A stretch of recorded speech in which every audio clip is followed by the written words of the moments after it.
الفاتحة. بسم الله الرحمن الرحيم.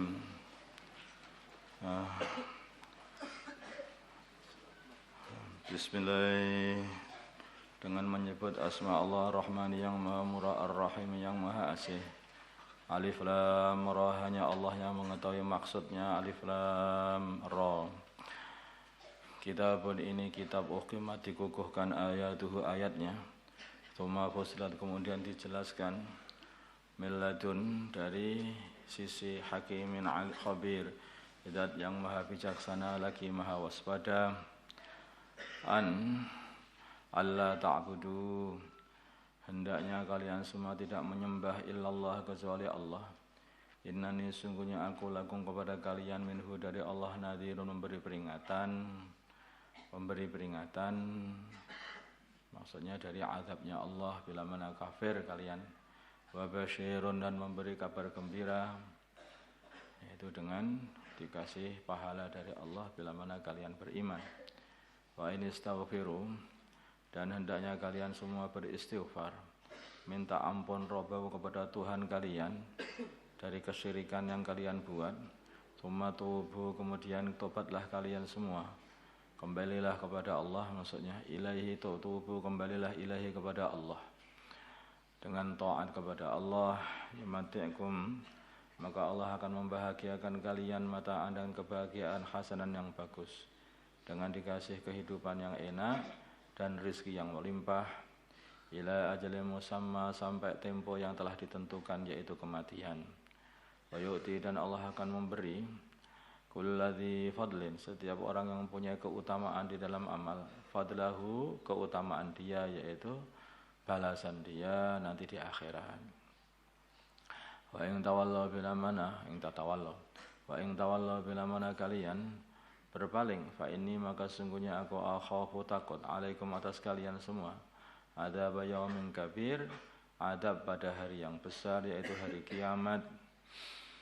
Innallaha ilallahi, kepada Allah, marji'ukum, tempat kembali kalian. Wa huwa, dan Allah, ala kulli syai'in, atas segala sesuatu, qadirun, adalah maha kuasa, kuasa menyiksa, kuasa memberi pahala.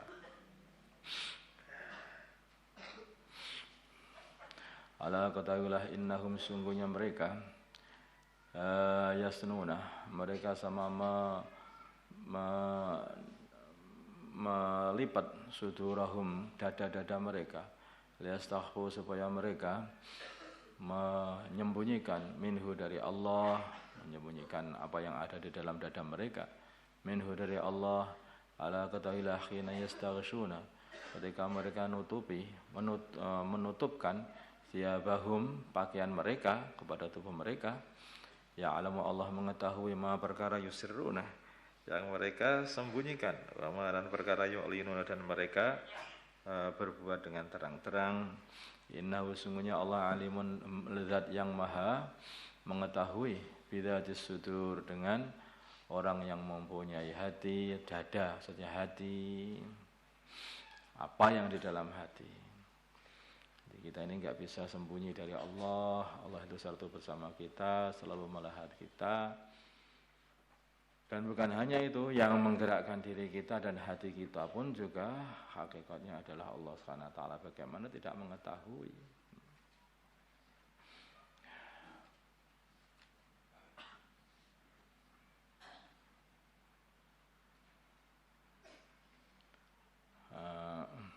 Ini ada cerita, sebetulnya ini ayat ini ada cerita, sebagian mengatakan ada seorang Islam yang dia itu malu kalau ngumpuli istrinya, dan malu kalau dia ini mau buang hajat, saking merasa di mana-mana itu merasa dilihat Allah gitu. Saya ketahui, loh, memang sejak dulu ya Allah SWT mengetahui seperti itu. Pokoknya baru mengetahui, masa kau sembunyi, malu-malu, kamu tutup-tutupi, ya tetap tampak aja sama Allah. Kamu lipat-lipat dadamu, kamu dekatkan dadamu dengan kakimu, sehingga dungkrung begitu, depetkan, itu seperti orang birak itu, ya, biar enggak nampak, ya Allah nampak aja. nampak ada. Berbuat seperti itu memang dapat pahala tasatur seperti itu, tetapi bukan berarti Allah terus enggak nampak, itu enggak. Nampak aja, zahirmu juga nampak, batinmu juga nampak. Semua aliran darahmu juga nampak semua sama Allah Subhanahu wa taala. Dagingmu semua, bagian luar, bagian dalam, bagian hati, isi hati, apa yang tersirat dalam hati, dalam otakmu, dalam semuanya diketahui oleh Allah, digerakkan oleh Allah. Itu hakikatnya. Wa ma min dabbatin, dan tidak ada dari hewan melata bil ardi di bumi illa 'ala Allah, kecuali atas Allah. Rizkinya dabbah. Ada semua yang melata di bumi ini termasuk manusia ini juga, semuanya itu urusan rizkinya sudah selesai. Allah yang nanggung mereka semuanya. Allah yang menciptakan, Allah yang nanggung rizkinya. Wa ya'lamu, dan Allah mengetahui mustaqarraha, tempat bersemayamnya dabbah, tempat bersamanya binatang melata tadi. Wa mustawda'aha, dan tempat ditinggalnya binatang melata tadi. Mustaqar itu maksudnya tempatnya tinggal, yaitu di dunia. Mustawda'ah yaitu tempatnya ditinggal. Mustaqar tempat tetapnya yaitu di dunia. Mustawda'ah tempat ditinggalnya yaitu ketika setelah mati. Atau mustaqarraha adalah tempat tetapnya dia ketika masih di sulbi, di tubuhnya bapaknya. Atau mustawda'ah maksudnya adalah tempat ditinggal dia, ketika ditinggalkan dia, ditempatkan dia di rahim. Kulun, semuanya itu fi kitabim mubin, dalam kitab yang jelas, Lauhul Mahfuz.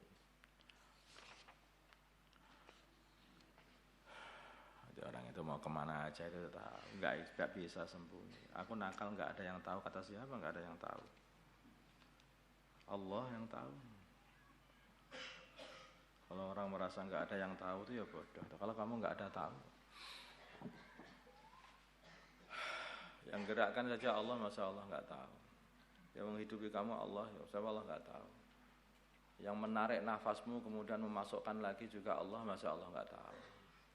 Yang buat matamu melek itu juga Allah yang nggak tahu. Baru tidur kan? Ya baru tidur. Kenapa melek lagi? Itu yang membuat juga Allah. Kamu nggak bisa menahan kantuk kalau lagi Allah kehendaki kamu tidur. Bisa akhirnya kamu tidur. Kamu juga mesti akan bangun kalau Allah kehendaki kamu bangun. Ini kamu bangun.